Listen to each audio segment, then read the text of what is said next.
Hey everyone.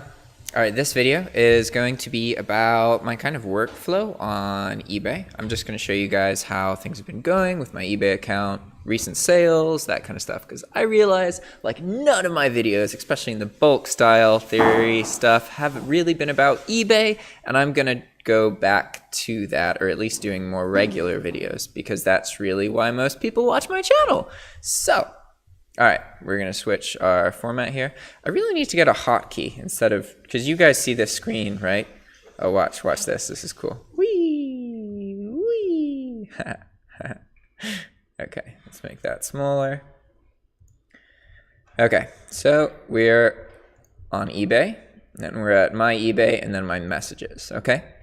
This is just going to be a sample size, because normally I have way more messages, but I have a very minimalist approach to this kind of stuff. So I'm just going to show you what I do for these. So when I first start doing my messages, I open up this page, and then I open all the messages that I'm going to read in new tabs. So I can tell if it's a notification, like I already know that these orders are canceled, right? So I don't need to open those. It's just an automatically generated message from eBay. However, all of these other ones are messages that have something to do with a problem, or they're a question about a product, that kind of thing. So I have to at least read them.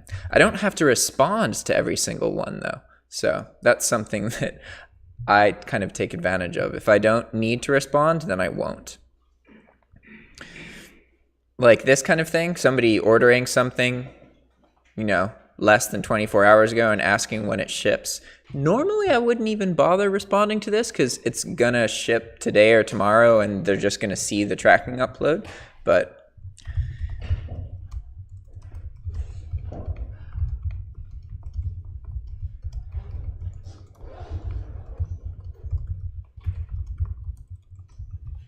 sweet. And ideally, you don't type messages by hand. Because that makes you prone to doing things in response and emotionally, and that can lead to some really kind of bad scenarios. So the best thing to do is to make a template. And for the template, you think of all the different common scenarios that come up and what your best message, based on whatever you believe in as a business, is to respond to that situation. So then when you see the situation, you just copy and paste the message. You don't have to type it out, because when you type it out, you get prone to your current emotions affecting your judgment, right? So you want to try and avoid that if possible, or you could just do what I do and just keep doing it over and over and over and over and over and over again. So eventually you get to a point where, you can do it quickly, but that takes a while. So,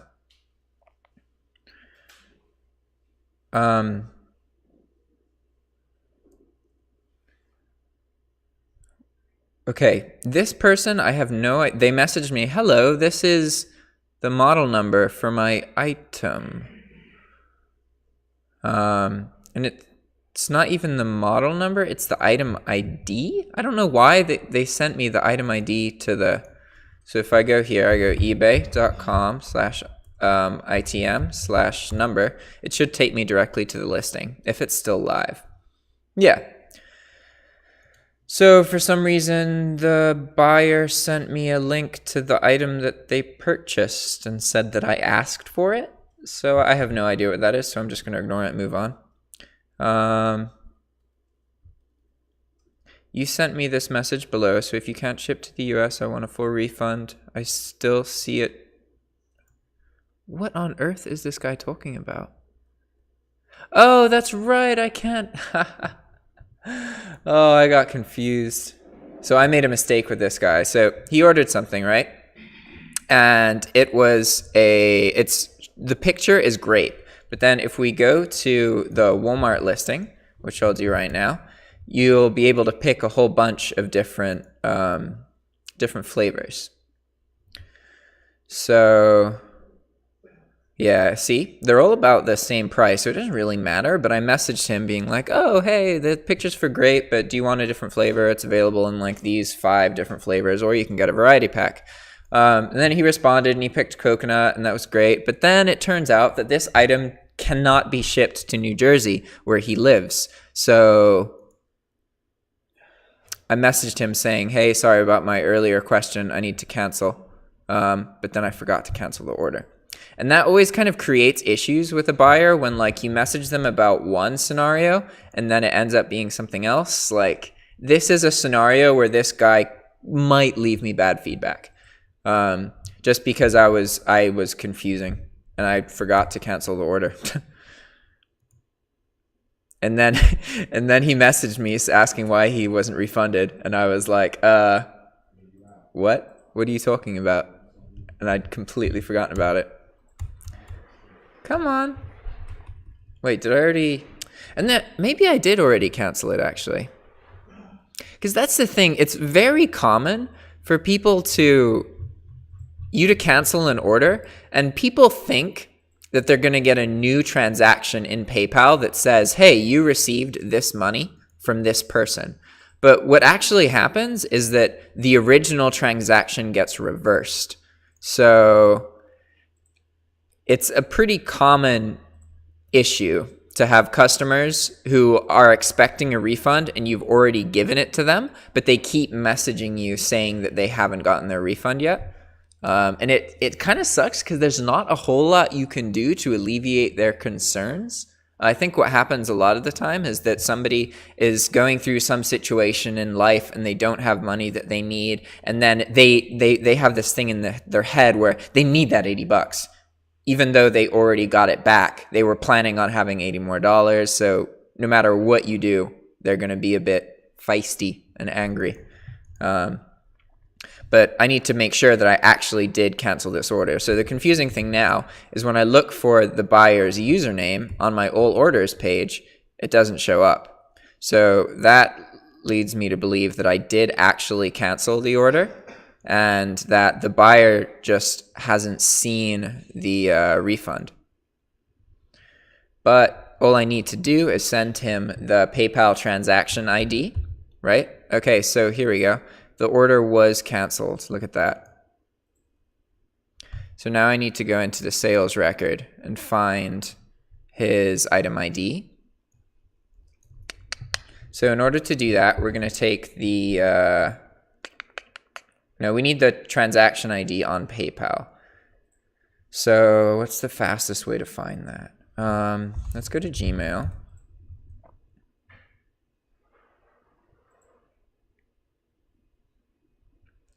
From here, we're going to search for the buyer's username, okay?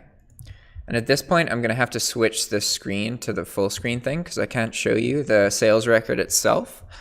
But you see how I'm getting the information, right? I'm searching my email account for the buyer's username, and that's giving me, see this email right here? You've got cash. That has a link to the PayPal transaction ID. So all I'll need to do is copy that ID, right? So we're going to switch this so you guys can't see the screen anymore. And now I'm just going to copy the transaction ID so that I can show him that I did in fact refund this transaction. Sometimes I wouldn't even do this, to be honest. Yeah, like we can see right here. Yeah, so if I go to the link, then you can see that it's already been refunded. So that's relieving. That makes things easier because then I handled it right. I just then forgot and messaged him again, which confused him. And now he thinks he hasn't gotten his refund. So let's see. Oh, see, now it's a long message and he's confused. I like it how people always threaten to get eBay involved, which is funny to me. Like, I don't know why they think eBay is this like entity that like passes judgment or something. Like there's criteria, and like situations either meet the criteria or they don't. And it's weird. Anyway, sorry, I'm getting sidetracked. Sorry about the confusion.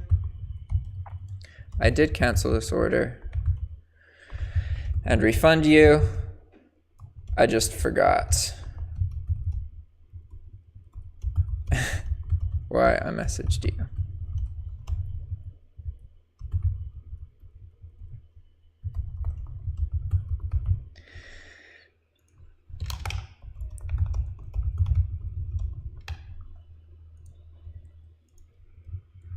I take full responsibility for this mistake and apologize for being confusing. You have been fully refunded already. Please see the PayPal transaction for proof. Here is the transaction number. Okay, no, I'm not full screen anymore. Bum bum. And then I gotta switch to this. I don't think I should show you the transaction number. So there we go, and send message. Awesome, brilliant.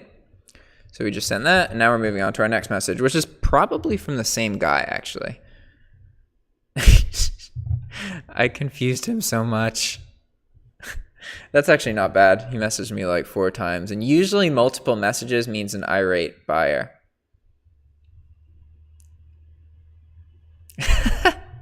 Oh man, I really made a mistake on this one.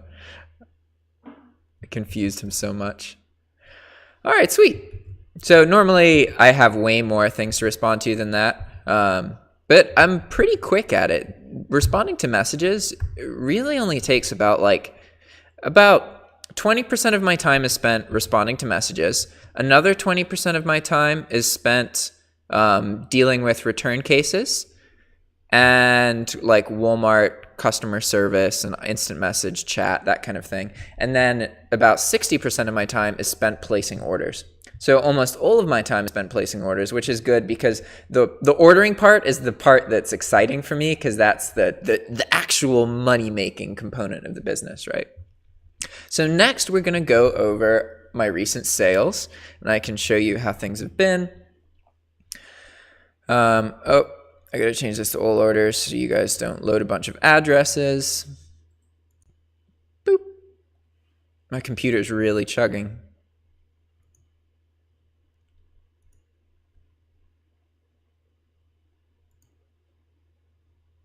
Bum, bum, bum, bum. Okay, cool. So let's see, you can see here that it's been, kind of typical. My typical sales are sales that are between like 30 and 50 bucks or 20 and 50 bucks. There's a $10 minimum. So most of these items actually cost like 5 to 15 bucks on Walmart plus $6 of shipping. Even the single quantity items like this, they have pretty good profit margins. Like it can be up to 30% if it's a cheaper item, because just because it's cheap doesn't mean that you can't earn money from it. I operate on the ideology that people have this number. People who frivolously spend money and who have a lot of money, they have a number in their head, and anything under that number is the same price. So I'm trying to learn how I can sell cheap items for really high markups. Because in my head, I'd rather earn $10 from a $40 sale than $10 from a $100 sale. Because the higher the sale is, the higher the number, the more likely you are to have some kind of issue, because it's more incentivizing for the buyer to spend the time it takes to do a return case and, do that kind of stuff. The cheaper the item is, the more likely that the buyer is just going to kind of forget about it and leave it be and move on and get distracted by other things in their so busy lives. So let's go down. You can see that almost all of these items fit the format. And the idea here is that this is the base of my business. These one quantity $20 to $50 sales with cheap items. But what I really am trying to get to happen are these multi-quantity sales like I've showed you guys in previous videos. And you can see here, 1, 1, 1, 1, and then a 3. So this item I sold 83 of them for $84. Cost me about $38 to fulfill. Crazy, right? It's a really, really good margin. And I don't know of any other way to guarantee these. And this item here, look at this, a 10 quantity sale. Those are basically the most profitable sales I can possibly have. And look at that, they spent $350 for 10 of these. Fulfilling this sale cost me like, let's see, how much did it cost? Well, how about we actually look at this? Because I want to show you guys more about these multi-quantity sales because they are so profitable. It's amazing. So we have this one item. I don't know what it is. It looks like something diabetic related.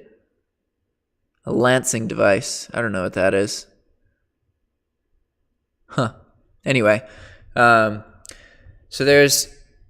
they bought 10 of these and I'm selling them for 35 bucks. But how much are they on Walmart.com?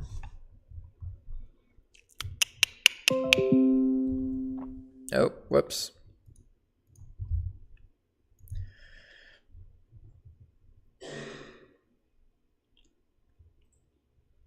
Look at that. This is a third-party seller, so Walmart has it, but they're just selling it for probably like 19 bucks or something. So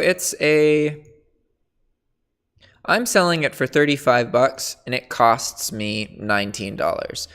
Keep in mind, normally it would be 19 plus 6, so it would be about $25. Thus, you can see that $10 minimum, right? But since they bought 10 of them, I don't have to pay shipping on a single one because the total purchase price is more than $35. So on each one of these, we're talking about a $15, almost double, right?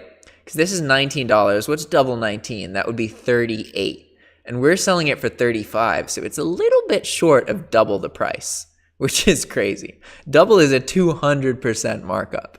And that's what's interesting. I'm really realizing that you can sell items for more than other people. You don't have to undercut. Everybody undercuts, and you don't have to. The thing is,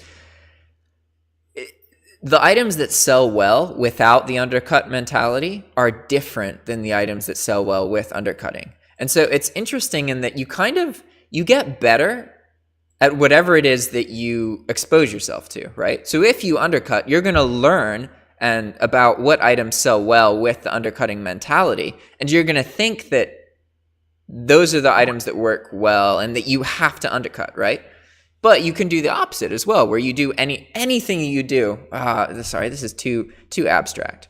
My point's that you can earn more money. You don't have to undercut all of your competition, as I'm about to show you. It would actually be good to look at the competition for this item because there might not be any. You know, who knows? I don't know what happens to lead someone to make a purchase like this from me. So it cost $182. Since this is showing taxes, but this is an international order, so it's going to Kentucky, so I'm not going to actually pay any tax on it. So 182 bucks, and it was a $350 sale. That's really profitable. We're talking about like 90 bucks of profit from one sale. It's absurd, right? So let's see now that we've seen, okay, we know how much I sold it for. We know how much it costs on Walmart, but what about the competition on eBay? I don't ever look at competition because I just don't really need to. I just kind of post a bunch of shit and see what happens, right? But sometimes it's relevant.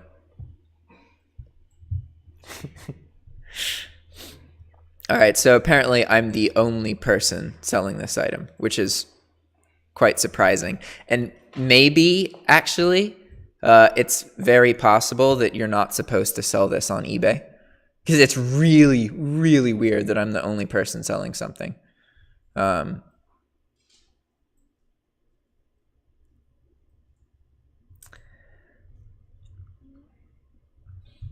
that's cool. That kind of explains why somebody bought 10 of them. And that's another kind of benefit with bulk, is that because you spend so little time doing product research, it's easier for you to kind of have the right item in the right place at the right time where people buy it, because it takes time for people who do research to, find a new item and determine that it's worth posting and that it's worth putting their time into. Whereas when you do bulk, you just scan everything, and stuff that just got posted to Walmart will get posted. So you have an item that nobody else is selling for now. Obviously, the more you sell it, the more likely that other people are to start selling it. But okay, so I've droned on about multi-quantity. So you can see that is really, if I get one big quantity sale like this per day, I'm set. So that's really what my focus is. And another reason that I used to sell more expensive items, like $100, $200, $300 item, and I actually specifically targeted only more expensive items for a while. But honestly, I had issues with that. There's your cash flow fluctuates so much more when you have expensive items because, you know, if it's regular for you to have a $300 to $600 sale, within 10 minutes, you could get 2 or 3 return cases open and your account is like $1,000 under whatever it was before. I want to not have that happen. So that's why I've switched to this format of having tons and tons of smaller purchase price sales, but they're quite profitable. Like I use a high markup, and a lot of people think that because I do bulk that I'm only earning $1 or $2 per sale, and that is just not true. Like if I'm only earning $1 or $2, that means I have to sell an item like 8 times in order to earn the amount of money I earn from like 1 or 2 of these sales. And it's just not worth it in a time spent way. So those are the sales I've had recently. I've talked to you guys now a little bit about pricing and how I'm really going for these small sales because one, PayPal likes small sales more than big sales. They don't give you as many issues. They consider you less high risk. Less people open return cases. Less people open other cases. People are just not as responsive. They forget about their order more often. There are so many reasons that having more kind of small purchase price sales is easier.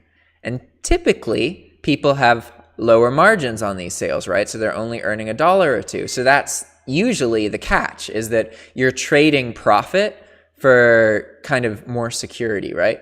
But you could just post cheap items at a high markup and then not have a catch, which is what I do. And I think it works really well. So, all right, I think that's everything for this video, guys. I'm going to try and do more eBay videos more regularly because I know that's really the purpose of this bulk style playlist. And I think I might actually go through and reformat this playlist and take a lot of the videos off of it so that it's more specific to dropshipping. Because it's important to have a couple non-dropshipping videos so that you guys can see the way I live my life and the problems that I face, because those are things that you're going to face as a dropshipper. But I do want most of the videos, at least in this playlist, to be about dropshipping in the bulk style, right? So I'm probably going to go through that and reformat it. So don't be surprised if you find that, you know, right now this is like the 44th episode of bulk style, but I'm probably going to change the bulk style playlist so that it's only like 12 episodes. And I'm also going to make a playlist that's all of my Skype conversations. That's going to be its own thing. I'm going to try and look at the videos that I've made now that I have a pretty decent understanding about what kinds of videos I enjoy doing, right? Because sometimes I do those kind of phone videos where I'm talking and like hanging out, and other times I do the dropshipping videos, and then there's videos about stuff I'm struggling with, my personal life, and all that kind of stuff. But ideally, I have playlists for all these things. So I get to make whatever I want and just put it in the appropriate playlist. So some of you who are more interested in one style can just watch that playlist. Whereas right now, I have some playlists, but they kind of contain all of the videos, right? The playlist, like especially the bulk theory playlist, that is more just kind of seeing my development, right? As I talk about dropshipping stuff and everything else. So, all right, I've blabbered on long enough. See you guys. Thanks for watching. Peace.